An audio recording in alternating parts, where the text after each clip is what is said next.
Более 800 спортсменов из 24 районов республики. В Амгинском районе Якутии продолжается спартакиада по адаптивным видам спорта «Джулур».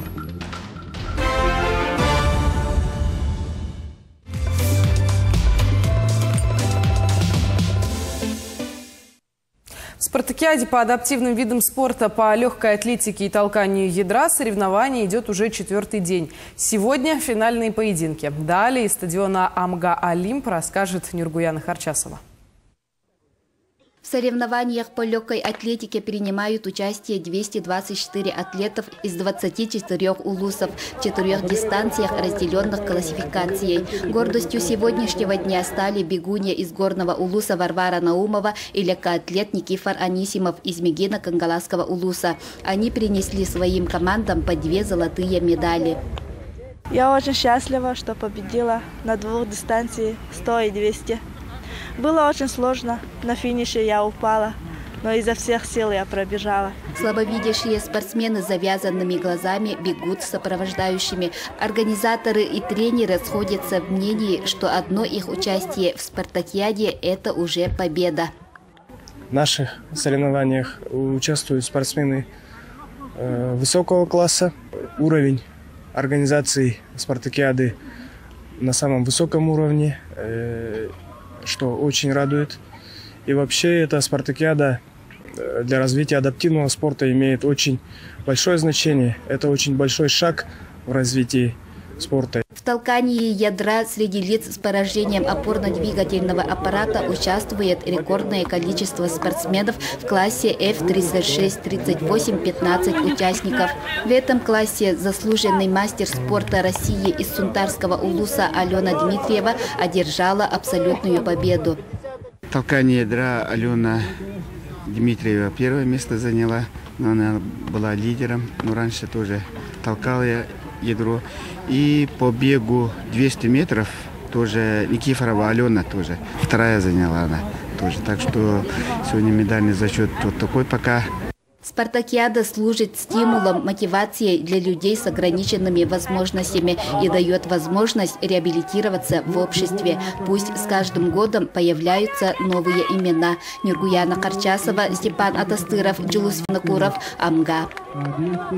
По настольному же теннису идет 3-й день соревнований. Сегодня игра по спорту глухих. При этом, обладая ослабленным слухом, наши спортсмены добиваются таких же результатов, что и здоровые, чему есть сотни примеров. Участники нерюнгринской команды составляют достойную конкуренцию командам других улусов. Отлично выступила участница нерюнгринской команды Диана Асоева. Блестяще выиграла у соперницы со счетом 3-0. Можно отметить ее силу воли и настоящий спортивный характер. У Дианы очень колоссальное впечатление. Вот она сейчас получила серебряную медаль за бег. Сейчас, по-моему, еще одна медаль у нее есть. Так что мы на нее надеемся. Это наш герой, можно сказать.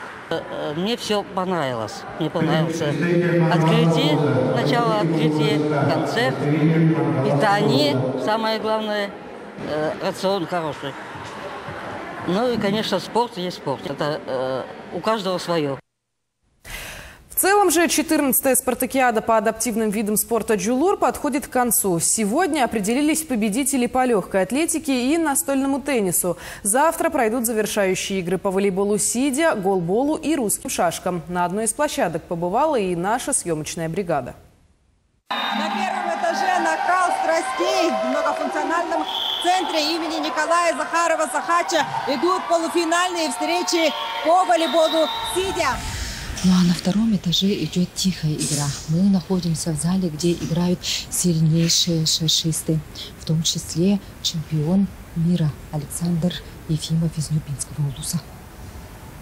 Вчера в стыковых партиях Нюрбы и Якутска Александр встретился со своим тренером Петром Ушницким, но потерпел поражение. Русские шашки не его конек, но от игры получил большое удовольствие. В сентябре Александр поедет на чемпионат России, далее на чемпионат Европы в Анталию. Вчера я играла вместе с тренером команды Якутска.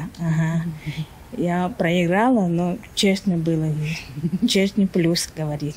По командам играем, поэтому очень сложно. Если лично было бы, я смог бы попадать. Сейчас очень серьезные соперники, и будем играть. Есть сильные соперники, из Якутски есть люди, как оказывается, сильнее меня. Но мы будем стараться ради Нюрнбергского лоса. По русским шашкам спортсмены играют в 2 классификациях. Среди лиц спода заявилось 20 команд. С поражением слуха – 16. Среди них за шашечной доской сыграли 2 гроссмейстера. Поражение всех почти что есть. В ничью играют. Город неплохо играет. Верхнеуфимский, Татинский неплохо играют. Ну, ожидаем, что призеров они будут. Но это по поду. А по те, которые в первом ряду сидели, те. Но меняются они, вот каждым туром меняются. Команду представляет 3 спортсмена. Каждому игроку дается по 30 минут. В общей сложности встреча идет 1 час. Сегодня игроки сыграли по 2 партии. С каждым разом участников становится все больше. Некоторые из них даже заявлены в 2 видах спорта. Шашки я играю с 14 лет в школе. Выиграли там олимпиады тоже. 2 место, но тут не получилось. Тут старшие более. А теннис я тоже играю. Каждый год я езжу к бабушке в Пермь, и там играю теннис. Я в шахматы играю, в шашки я с детских лет играю, но просто любительский. Я в эти... Как оно? Нет у меня никаких разрядов, просто любительские. Плоховато, но идем, участвуем, главное дело. Завтра станут известны имена всех чемпионов спартакиады Джулур, ну а шашистов определят по сумме побед. Если будет ничья, то первым делом судьи будут считать очки поражений. Юргена Егорова, Михаил Имшанов, Амга. Ну а по голболу идут полуфинальные стыковые игры среди мужчин и женщин. Сегодня состоятся 14 игр и полуфинальные матчи среди команд Верхневилюйск-Намцы, Амга, Якутск.